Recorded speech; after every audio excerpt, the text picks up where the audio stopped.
Hospital में आ गई बाबू को इंजेक्शन दिलवाने।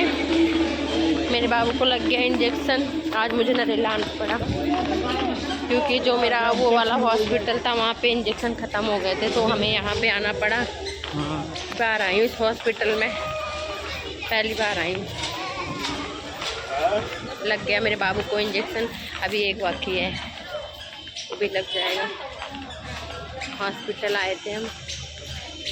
बाबू वो मेरा लेटा पड़ा, दिक्कत हो रही, उसको इंजेक्शन लग गया।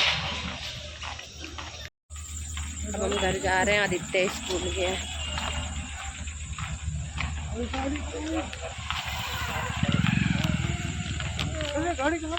अपने अपने बच्चों का ध्यान रखें। इस टाइम डोगी काट ले रहे हैं बच्चों को।